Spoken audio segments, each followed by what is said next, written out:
So welcome back to Outdoors with the Morgans. I have some exciting news to share. This is going to be fun. First off, it is Thursday evening right now, and I got to get to bed soon because I am leaving bright and early tomorrow morning. Actually, it won't even be bright. I'm probably going to leave about 4 a.m., maybe 4:30. We'll see how it goes. And I'm headed out to Messick's in Mount Joy, PA to pick up a little something. We'll get back to that tomorrow. But right now, check this out. A golden ticket. We have Firestarter available. For those of you that have bought it, leave a comment. For those of you that haven't used the Firestarter yet, read some of the comments. The stuff works fantastic. But what we're doing this time, and this is going to be the last we have it for quite a while, so you can stock up on it now and get ready for summer as well. It works great in your Brio pit, your solo stove, fire pit, along with your wood stove, of course. And you know what? I find myself starting a lot more fires this time of year than when it was like zero out, because I'm burning continuously. So I use more this time of year. I'm starting fires more. But anyway, the golden ticket. We have 4-pound bags, 2 for $25 of the 1.75, 5 boxes of 5 for $60, boxes of 10 for $120. We have 4 golden tickets that will be randomly distributed among those packages. And if you get a golden ticket in your order, now keep in mind, they're going to be in a white envelope. It's not going to be in the Firestarter, so don't like dump it out all over the place looking for the golden ticket. It will be in the package in a white envelope. If you have one of these, I'm covering up the code. There's 4 different codes. You will email us your name, that code, and you know it would be great. Send us a picture of yourself holding the golden ticket, and then you will win a box of 5 1.75 pound bags, a hat, license plate, and some stickers. I think that's all. There may be something else, but I'm sure that will be in the box. So, with that being said, there will be a link in the description for the Firestarter, and you may get the golden ticket. So that's pretty cool. We got this idea from The Office, and they got it from Willy Wonka, but yeah, that'll be fun. Anyway, yeah, I'm leaving tomorrow morning early, headed to Messick's, and I'll report back from there or on the way. I may even, I'm not sure, if time allows, I may swing by Gettysburg on the way home. We'll have to see. Haven't been there in a couple years. When I was a kid, my dad, he was a huge Civil War buff, really into the Civil War. And no matter where we went on vacation, we would always swing by Gettysburg on the way home. I was like 10, and we would go like due north to Niagara Falls and somehow swing by Gettysburg on the way home. I knew something was up then, but it's a cool place. If I have time, I think I might stop there. We'll see. But anyway, I'll report back from the road tomorrow morning. All right, it is 9:12 a.m. and I am just getting off the PA Turnpike. I try to avoid this road at all costs, but traveling to Messick's, there's really no other good option. So I'm running a little bit behind. I didn't leave the house till about 5 a.m. and then I had to stop and send a few emails. I had a couple phone calls that lasted longer than what I expected, but I'm about 10 minutes from Messick's right now. I did see one accident on the way out. Not exactly sure what happened, but I saw a state trooper and a few turnpike trucks way out ahead of me, and they pulled out into the slow lane, so I kind of slowed down a little bit. I thought they might be starting a lane closure, and then they immediately pulled right back off the road. There was a tractor trailer sitting there, and then as I was driving by, I noticed an SUV probably 200 feet off the road up on the hillside, rolled over on its roof. It was all torn up. So I don't know exactly what happened, but it wasn't good. So I'm picking up an attachment for my tractor out here, and I didn't bring a trailer with me. I think we can set it right on top of the Diamondback bed cover. And then I figured while I was out here, I'd get all my filters and oils for the tractor, skid loader, and excavator. I'm nowhere near 500 hours on any of those pieces of equipment, but I'll have everything I need to do to service everything up until that point, and including the 500-hour service. I have been in a oil change and maintenance mode lately.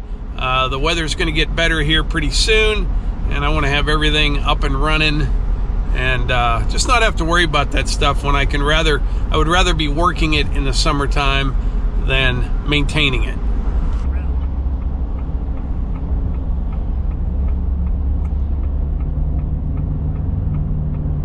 All right, pulling into Messick's Mount Joy location. By the way, I got 21.7 miles per gallon so far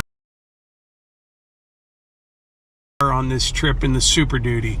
If I was pulling a trailer, even empty, it'd probably be 17 miles to the gallon. You know what else I learned? Over 70 miles an hour, it drops a few miles per gallon. But if you keep it right at 70, say 68 to 71, I can average over 21 miles per gallon. And the computer in the truck is actually really accurate. I have checked it several times, and it's right on. All right, so y'all know Neil. This has been kind of getting used to coming out here for some stuff. This is turning into a regular thing, Mike. Yeah, last time I was here was for your open house, which was, what, about a month ago? Yeah. About a month ago. But what did we get here today, Neil? What'd I buy? So this time a 4-in-1 bucket. This is a Lamb Pride CB1060, so 60-inch wide, 4-in-1 for small compact tractor. And this will go on my LX 4020. Yep. Have you ever used one of these? You know, I've played around with them before. This one, actually, I am super interested to see what you think of, because this has been on my own list for a while. I really like the idea of having like that one bucket out on your tractor that you can just leave there, that you're not switching implements back and forth all the time. Yeah. And I'm excited to see how this works. So you can kind of doze with it. You can obviously carry material with it. You can work sort of like a grapple. My thoughts for this was I can take it down to my cabin and not have to load up a bunch of attachments. Is it going to work as good as a grapple? No. No. But if I got to move a couple logs or some rocks or boulders around, I can do that with it. Right. It's a replacement, potential replacement for so many things, right? It's not an expert at any of them, but it can do them all. Right. And I think that's appealing, right? Especially if you're tired of jumping on and off the seat all the time. It's the one thing you can leave on your loader and do it all.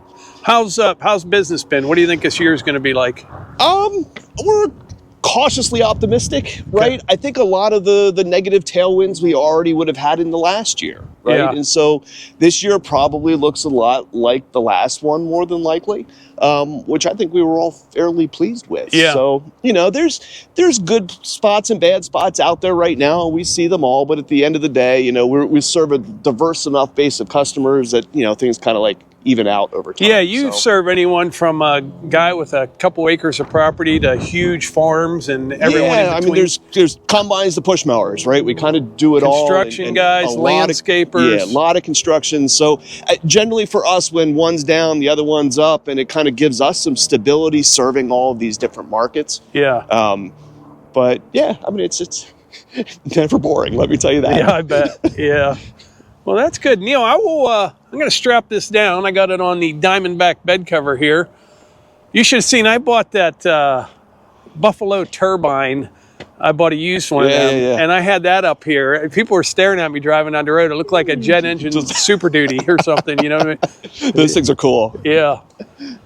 All right, Neil. Well, I appreciate it. I get home, we'll put this on the tractor. I have a feeling it's just going to stay on there. You know what I mean? If it does for you and it works, you might see one on my tractor too eventually. Right. I like the idea. Well, check out Neil's channel. I'll put a link in the description for that. You've got a lot of good videos on there, good content. We try. How-to stuff and just showing people what's out there. Yeah. So, well, I appreciate it, Neil. Take care. All right, I got my 4-in-1 bucket loaded up. We're going to drive around back, though, and pick up all my oil and filters. And we'll be on our way. All right, I just pulled into the Gettysburg Visitor Center. There's one thing that I'm looking for here, Well, I'm going to go into the visitor center first, but I'm looking for a specific monument.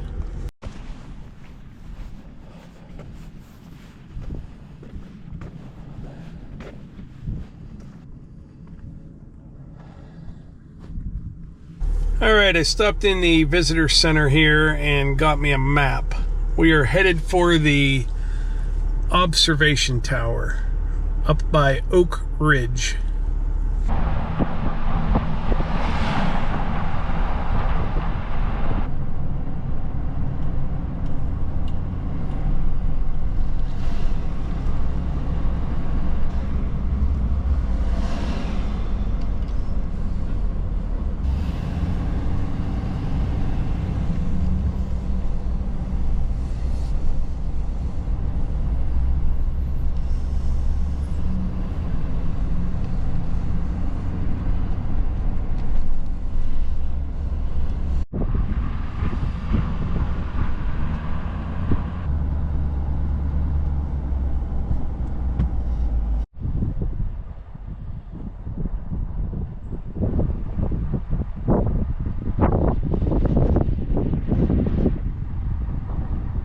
All right, so I found the monument I was looking for the 11th Pennsylvania. I'll explain why when I get home. But I've just been kind of driving around, walking around for the last couple hours. Gettysburg's a really interesting place. I'm sure many of you have been here. If not, if you're into history, I think it's definitely absolutely worth the trip. And you could spend a couple days here for sure, just checking things out, learning how the whole battle unfolded. Really interesting place. It is. You get kind of a weird feeling when you're here, you know, but if you're not familiar with the Battle of Gettysburg, I'm sure most of you are. I got just kind of a brief summary here. The battle was from July 1st to July 3rd, 1863. You had Robert E. Lee led his Army of Northern Virginia into Union territory, hoping to secure a decisive victory that would then pressure the North into peace negotiations. Union Major General George Meade commanded the Army of the Potomac, which had been pursuing Lee's forces. The battle began just northwest of town, a few small clashes, and the Union cavalry was forced to retreat to stronger defensive positions on Cemetery Hill and Cemetery Ridge. On the second day, Lee attempted to break the Union defenses by attacking both flanks. That did not work. Fierce fighting erupted at locations such as Little Round Top, Devil's Den, and the Wheat Field, where Union forces barely held their ground against repeated Confederate assaults. Meanwhile, an attack on the Union right flank at Culp's Hill also failed to achieve a breakthrough. Despite heavy losses on both sides, the Union defensive lines remained intact. Now, the battle's climax came on July 3rd with Pickett's Charge. We have all heard of Pickett's Charge. A desperate Confederate assault on the center of the Union line. Approximately 12,500 Confederate soldiers advanced across an open field under heavy artillery and rifle fire. Can you imagine that? 12,500 guys across an open field, cannonballs raining down on you. It's unbelievable. They suffered devastating casualties. The attack was repulsed, marking the failure of Lee's last attempt to win the battle. With his army weakened and forced to retreat to Virginia, Lee abandoned hopes of offensive operations in the North. Yeah. Pretty crazy.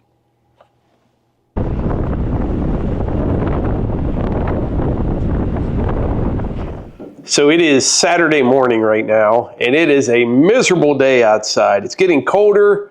It's trying to snow. The wind's blowing, but we are in babysitting mode. How's it going, Melissa? Hi. Good. Hi. So we got grandson Bo here. Yeah, he's already had his breakfast, and now he's having his lunchbox. Can you see that? Incredible Hulk lunchbox. Wow, Bo, that's nice. With the snack in it. He comes prepared. He comes prepared. Oh, thank you. Yeah, he's a really good, he's a good little boy. He doesn't, always in a good mood. Huh, Bo? Hey, how's it going? He's always happy, always in a good mood, except maybe when it gets to be nap time. Oh, yeah. That's obvious. I mean, that's expected. Yeah. There's a switch, and boom. He flips the switch. He's ready. So what's new in your world, Melissa? Well, lots of stuff, but trying to get motivated, getting ready for spring. Yeah. We had a nice couple days, and even our chickens were like, whoo. I know. And then today, they're like, it does. It kind of takes the wind out of your sails. He wants that ball. Here you go, Bo. Oh, thank you. Thank you. Well, he leans in there. Ready? You gonna catch? Oh. Oh, yeah, thank you. He was catching with a ball. Oh, he loves this thing. In fact, remember these, like when we were kids? They were like the popper thing, and it had a little air, and it twisted as the wheels went around, and the little balls went pop, pop, pop, pop, pop. This is an upgraded version. New and improved. New and improved. There he goes. Or he carries it. So, I want to tell you guys something. When I was at Gettysburg yesterday, I said I wanted to find the 11th Pennsylvania monument, and the reason is this guy right here. This is James Boggs. He's from this area, buried in the cemetery just down the road, but he fought with the 11th Pennsylvania, and I mentioned before my dad was a big collector of Civil War stuff. Well, he has a whole bunch of stuff from the 11th Pennsylvania, the flag that they carried. I mean, a lot of different things. I'll show you some of that on video one day, but I just want to get my eyes on the 11th Pennsylvania monument, and this is the connection right here. Yeah, this guy is buried actually about a mile from here. So that's the backstory on that. I'm going to try to show them something here. Oh, let me show them something. Give me your wrist. Right here. So you see that? My wrist? I'm holding his wrist. My thumb and finger. Now let me see your wrist, Melissa. I think they're the same size. Let's see. He's a strong little kid. He picks up big stuff. He's a strong kid, yeah. Carries it around. Huh. You're a strong kid. Oh, wait. Watch him give me a kiss. You want to give me a kiss? Oh, okay, thanks. He usually comes at me with an open mouth.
All right, after playing around with this CB 1060 4-in-1 bucket, I think I'm just going to say, I think I like it a lot. I really do. This is I think it's going to pretty much stay on the tractor. It's kind of what I expected. There is a little bit of a learning curve to it. Like I was spreading that 1B limestone up there, and I could probably do a little bit better job just sprinkling it out of the bucket like I normally do, but I think I would get onto that because with the third function, you know, it's on or off, so you have to figure out just how quick to hit it to open it up just a little bit. And that stone, it's pretty free flowing, you know what I mean? You can spread that very easily, any type of clean rock like that. If it was 2A limestone with the dust, I'd probably just go out of the bucket, but I do like being able to pick up logs and rocks. I didn't doze anything with it yet. You could do that as well, but I think it was a good purchase. I do. Like I said, I bought this primarily for when I take this tractor down to the cabin. It doesn't work as good as a regular grapple, but if you need to move some logs around or some boulders around or hold a log up off the ground if you're cutting some firewood, I think it'll be perfect for that. And yeah, I'm really pleased with it so far. You will definitely see more of this. Yeah, I can just see, you know, if I go down to the cabin, I could put one attachment on the back of the tractor and say the flail mower for mowing trails. I could have this on the front, and I would have everything I need to get logs out of the woods for the sawmill, for cutting firewood. I could spread stone on the driveway with it. I think it's a good purchase. I'm not sure what just a regular bucket costs. These are pretty pricey, but I would even go as far as saying if you're getting a tractor, you may just want to skip the regular bucket because you're going to save the money on that, put it towards one of these. That's just me talking. Today has been, I mean, I'm not going to say depressing. That's a little dramatic, but it's a bit of a downer. It is. I mean, it's March, and you can expect this kind of weather in March, but things are just starting to warm up and thaw out. The frost was coming out of the ground, and things were looking up. And I woke up this morning to snow showers, and the temperature is dropping throughout the day. I think by tomorrow morning, it's going to be down to about 15 degrees. I think this only lasts a day or two, though. Then it's going to warm back up. It's coming. But we got a lot to do. Man, I got a lot of wood to cut and split. I mean, a lot of wood to cut and split. Right over here is 4 loads, 4 big log truck loads right there. Probably another 2 loads scattered about down here, excluding the saw logs. Out in the clearing, I've got probably another load out there in firewood poles. And then in about a month, maybe a month and a half, I'm not sure, I'm going to do a little clearing job for one of the neighbors, a driveway and a home site. That'll be coming up. That'll generate a lot of wood as well. I think I may rent a bigger excavator for that one. With my 57 Kubota, I mean, I can push trees over, dig stumps, but a bigger machine would make all the difference in the world. Really, really speed things up. And I don't want to use my machine primarily to like dig stumps and push trees with. That's not what I want to do all the time with it. So I think it would be better for me just to spend a few bucks renting a bigger machine with a thumb on it and get it knocked out pretty quick. But this video has been all over the place, hasn't it? We're at Messick's, new bucket, 4-in-1 bucket, some babysitting action, Gettysburg, little history lesson. But before I wrap this up, I'll leave you with one more thing. Don't forget, the fire starter is available right now. And if you order it, make sure you look for your golden ticket. That'll be fun. That will. Like I said, if you win the golden ticket, if you get it, there's 4 of them, and you email us, send us a picture. That would be pretty cool as well. But yeah, so I think that's about it. Appreciate y'all being here, and I will catch you on the next one.